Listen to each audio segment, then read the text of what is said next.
Hello, welcome, and thanks for joining us to help choose home when care is needed, a podcast all about the benefits, value, and safety of receiving care and services in the one place that feels most comfortable, wherever it is that the person needing care calls home.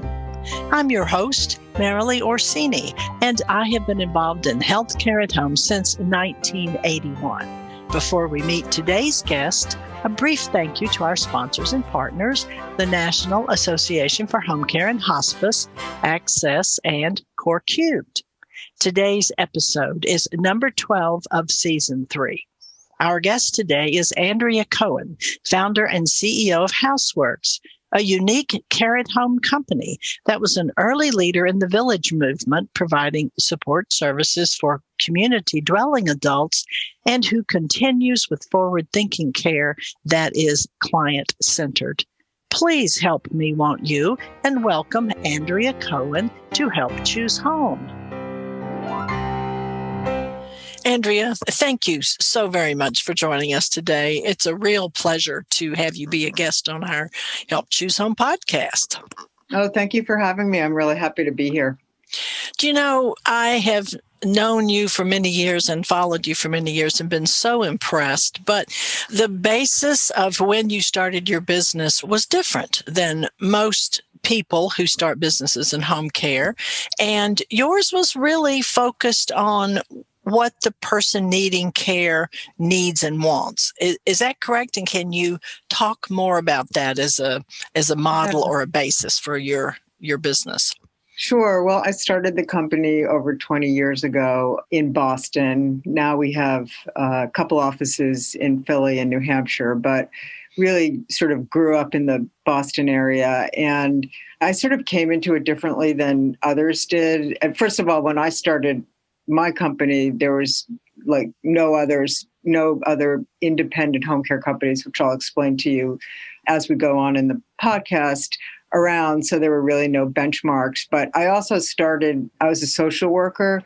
So I went to graduate school in social work, and all I wanted to do was make sure that there was impact, and make sure that I always wanted to go into aging, and I always wanted to make sure that anything that you needed as you got older at home. And that was sort of a new concept for home care. It wasn't just sending in a certified nursing assistant or a companion. It was really the idea of how do you keep someone at home and surround them with the services that they need to be there comfortably, and help supporting them independently for as long as possible. So not just go in there and do it for them, but to go in there and help them do it themselves. And that was a new concept back then. And I think it's kind of coming of age now, but I think it's the core of any good home care business. Well, and that's probably I should have started with this question, but talk to me a little bit about the model that HouseWorks follows. Yeah, sure. So we are a private home care company. So, and if you think about it, just for those who may not know, when you hear home care, sometimes you hear skilled home care, or you might hear the Visiting Nurse Association. And, skilled home care is really for a person that might be recovering from an injury and illness, who might need a licensed professional to come intermittently assist them with different kinds of tasks. Private home care, or non-medical home care, sometimes you hear is the business that I run. And it's really, when I talk to consumers, I say that, we kind of wrap around what insurance provides. So, we always make sure that people get what they can through their insurance, through their Medicare policy, or any other kind of insurance. But folks need a lot more than what insurance provides. And that's when you hear private home care. And that's the business model that we have. So we deliver care in the home using home health aides or certified nursing assistants. And we have, about 600 caregivers all over in Boston and wherever. And non-medical is sort of a misnomer, because we really provide 50% of the clients that we have need 24-hour care, whether it be round the clock or someone that lives in. So we provide very complex care. But, again, the model is that the families call us, we listen intently to what they may need. And then we put a care plan together with them and figure it out. And we really let the clients and the families guide the decisions that they want to do in order to keep someone at home. But you also have been, I would say, a leader, at least taken the lead in several different models. One, the village model, I believe. Can you talk about that? Because that was consumer driven as well. Yeah, that was one of my favorite projects that I did when I think I started working with Beacon Hill Village before they actually launched Beacon Hill Village. And that was the first village that appeared, and we were a strategic partner with them. So we were one of the founding strategic partners. I remember getting the call where somebody called me and said, there's these really interesting people on Beacon Hill that just don't really want to move out of this beautiful neighborhood. And how do we, and they were trying to figure out a way to basically provide, sort of like assisted living at home. How do they have access to all the services and not have to worry about how to get those services, but not move out of their house? I mean, that was basically the model. And so we planned it for about 15 months, and we would be meeting with the Beacon Hill residents, and we became the preferred provider for home care, but we also helped them. I remember we created a way for them to, we hired a driver so we could take them grocery shopping. But the whole idea was, as much as they can do for themselves, they did it. And then we just gave them access to the services. And, and it was beautiful because we watched them build community over the years with it. So every year I would go to their holiday party, and it was just wonderful to see how the older members, the founding members, were welcoming in the newer members, and everybody just has such pride in Beacon Hill.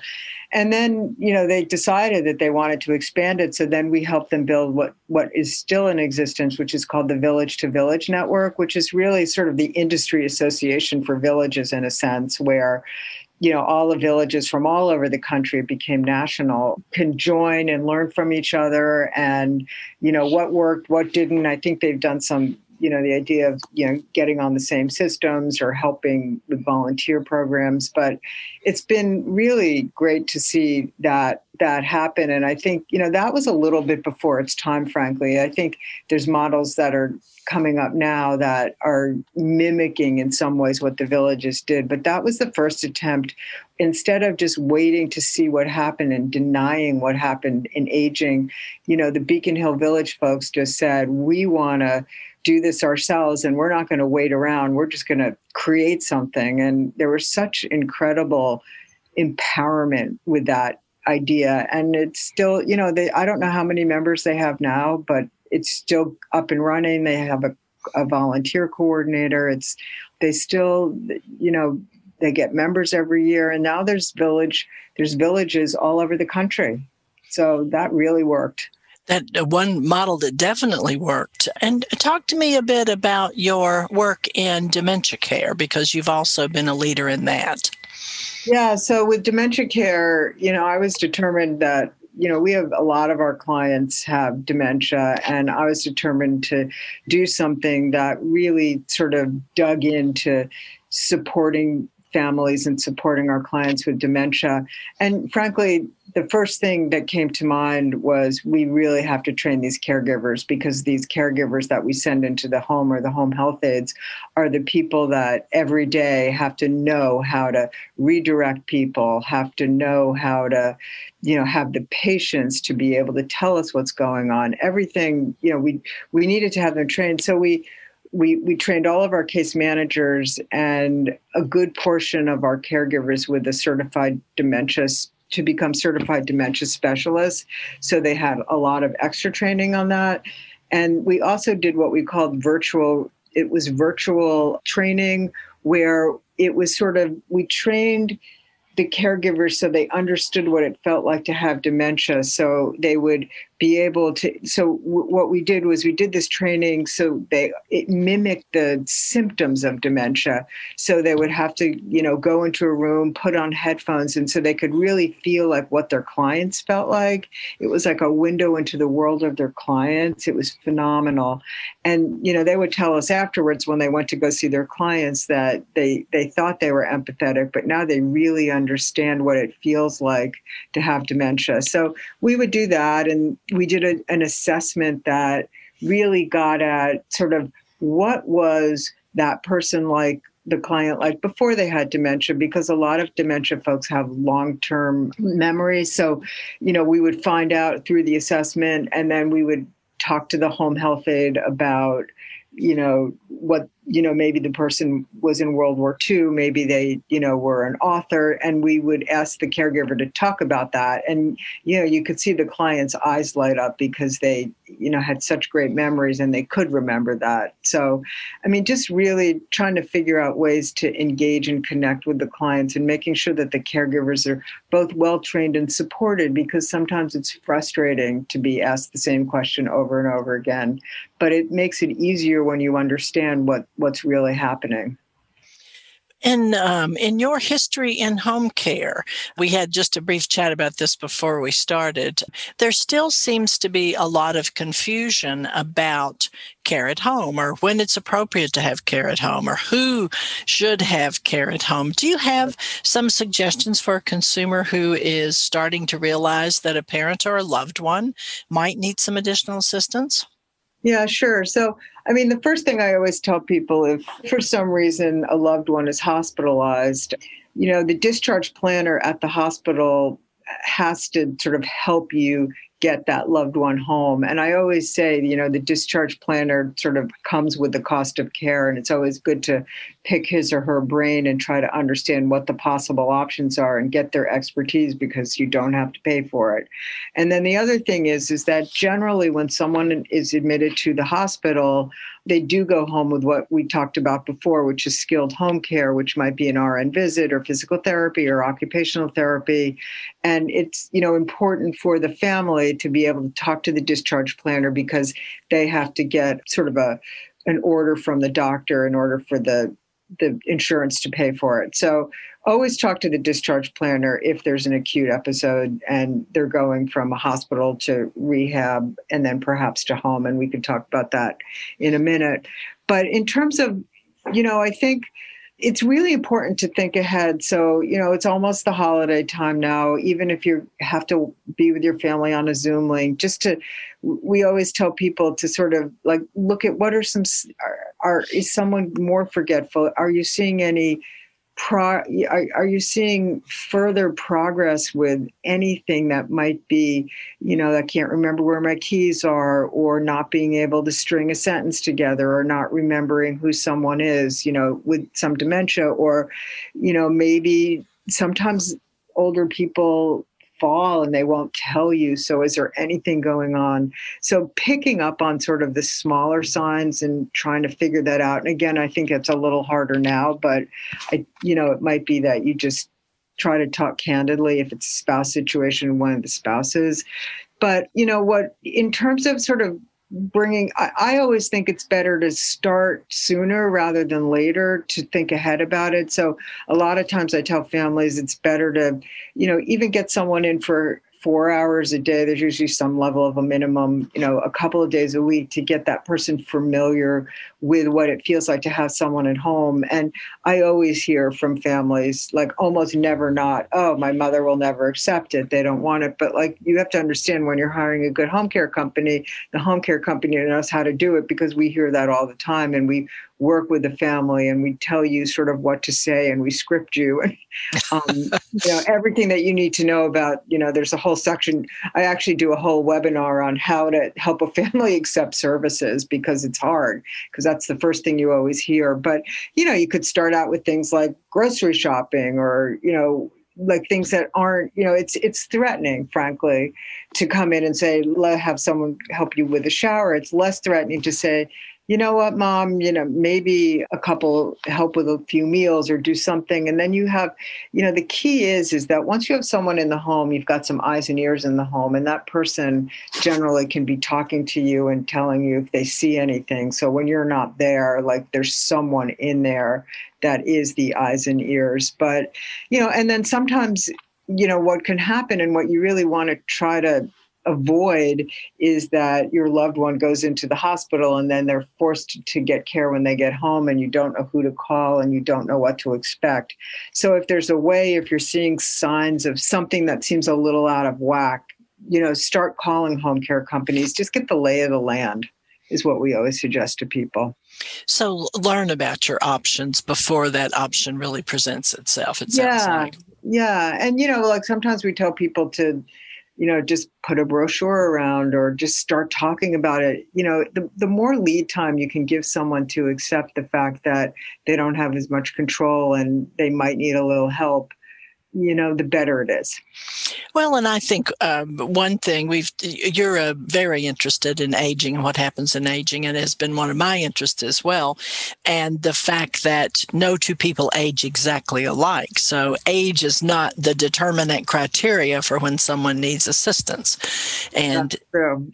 Especially as you get older, it used to be like when you're 60, you're old, when you're 70, you're old, and then you become 60 or 70 and you're like, you're not old. Like, whoa, when did we get there? And that is true. Absolutely true. You were recently elected to the board of the Home Care Association of America. So congratulations for that. Talk to me a little bit about how you see the future of aging in America as it relates to home care. Sure. Well, I think one of the biggest things is that I think home care companies are just going to be called to do more in the home because, I think especially in this COVID situation, I think people always wanted to stay at home and age at home as independently as possible. But I think now, especially given what's been going on in the world, people are really seeing home as even more of an option.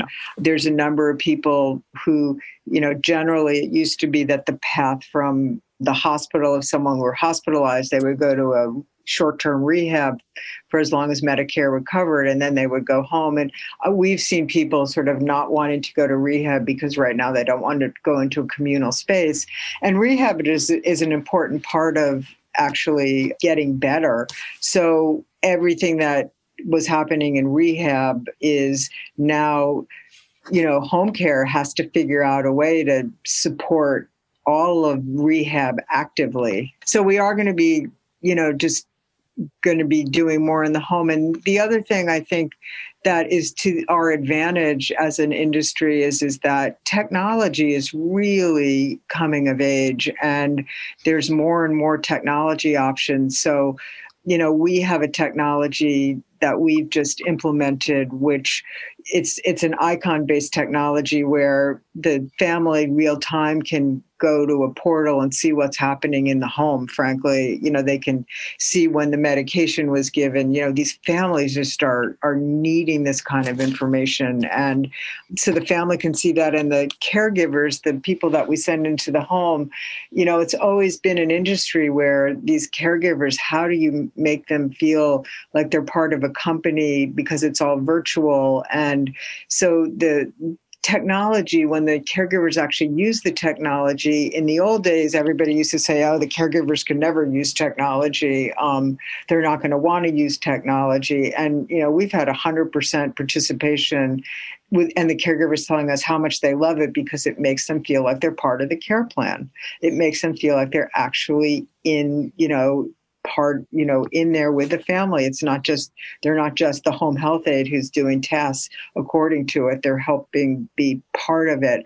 So I think the idea of having to do more in the home and the idea of sort of home care companies really figuring out technology and how technology can support and enhance service in the home. It won't replace it, but it can certainly enhance service in the home, I think are two big parts of the future for the industry. And how lucky we are to have you helping plan the future. So congratulations again. Well, I've been in it so long, I'm now planning it for me, right? Yes, Ellie. No timeline, I'm finding out for those things. Right. Everybody's going to depend on people in aging to make sure that we take care of each other. and I hope we do.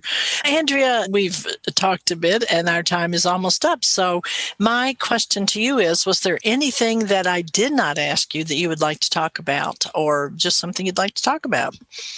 Well, I do want to just hope that everybody is doing well in the pandemic, that is listening to you. And I think that it's really important that if you do need home care, it's like what everybody is saying. You see all of these advertisements coming out from hospitals saying, don't forget your routine care, right? And because everybody's too afraid to go to the hospital or go see their doctor. I kind of say the same thing with home care. Home care companies are trying really hard and you need to vet for it, but, we make sure that we have the right PPE. We teach our caregivers how to do it. We tell them to take their temperatures. We check in with them all the time. There are very good home care companies out there that can take care of your loved one. You don't have to be afraid to bring someone into your home, but just vet it well. And I just think that the pandemic has just accelerated our ability to, innovation is so important right now. We talked a little bit about that, and keeping people safe at home for as long as they can independently so they can do as much as they can. I think the industry is just really coming of age right now, and I just want to encourage people to, when they need it, to use it.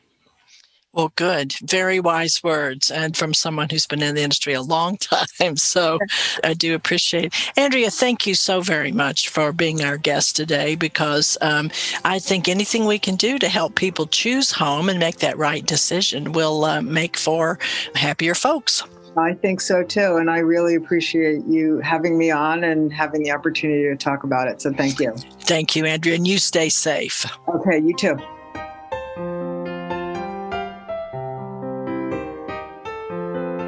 Thank you so much for listening today. And a special thanks to our sponsors and partners, National Association for Home Care and Hospice, Access, and Core Cubed. If you have not done so already, please subscribe to our podcast and take the time to leave a review on Apple Podcast. We are now also on Spotify and most other places where you find podcasts. Like and follow us on social media and join us, won't you, to spread the word and help choose home when care is needed.